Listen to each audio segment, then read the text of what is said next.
People often ask me, what are the top 10 things they should know as a fundraiser? And I often chuckle to myself because I laugh because there's a lot more than 10 things that an individual should know as a fundraiser. Yet, here are my top 10 currently. But before I start, if this content resonates with you, please like, subscribe, ring the bell, and share so the YouTube algorithm spreads the word. Thanks, I really appreciate it.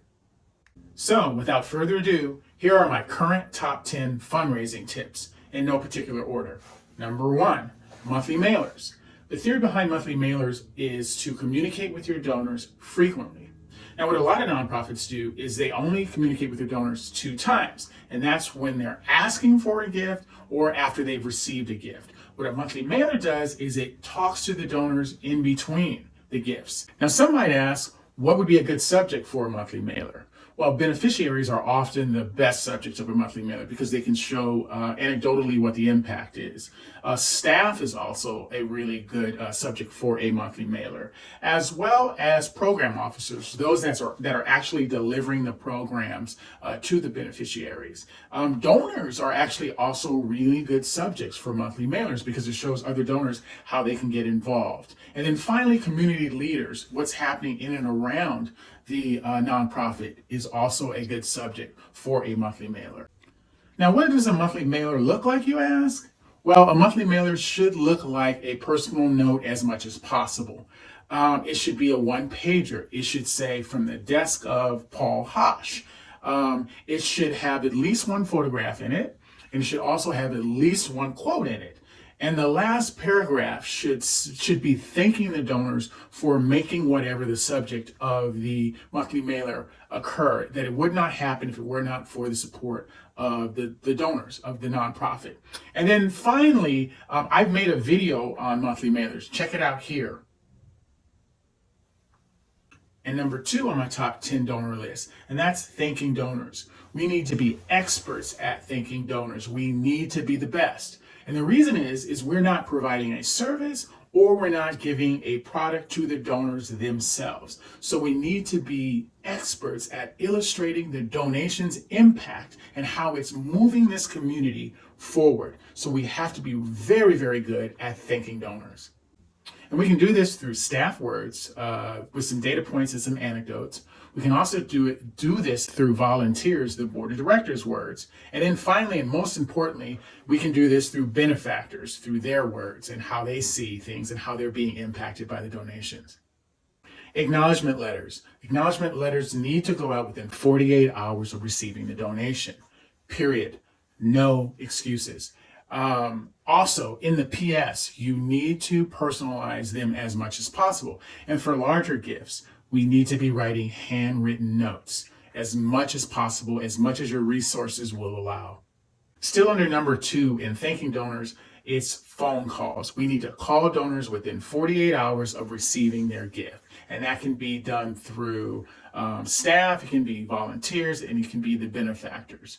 And what you want to do is you want to thank them, you want to ask them questions of how and why they're supporting the organization. And then finally, you also want to ask if they would like a visit or if they would like to come down and tour the facilities. Texting donors, that's right, texting on your phone. That's one of my secret weapons. And I text my donors whenever I need a quick conversation or a quick chat. But most importantly, I text them 3 times a year, all of the donors that are kind of assigned to me.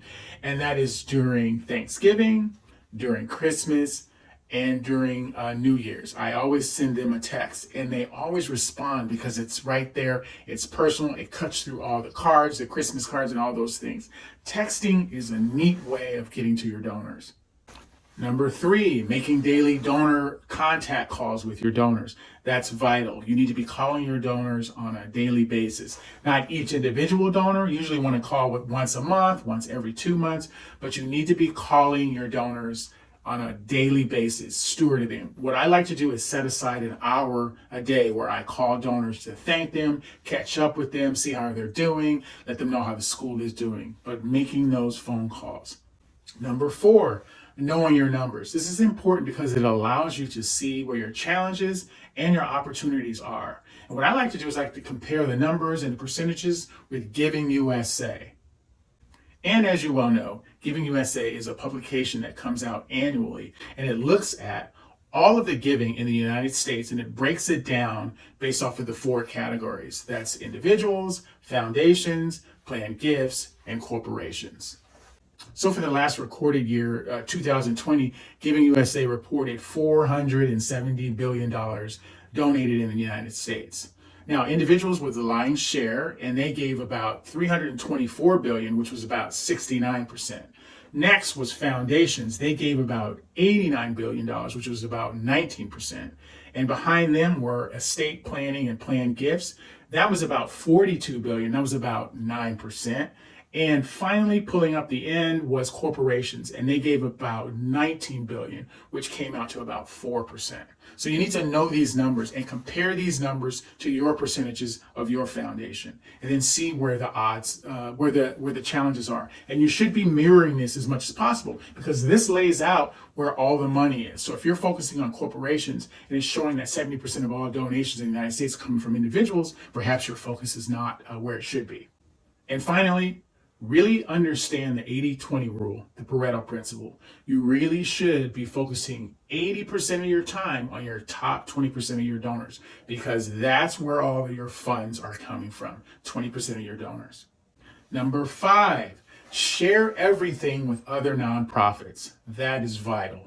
We're all in this together, so we need to be helping other nonprofits be successful as we are. So whenever a nonprofit calls you and asks you for some information, you send it over to them in Word.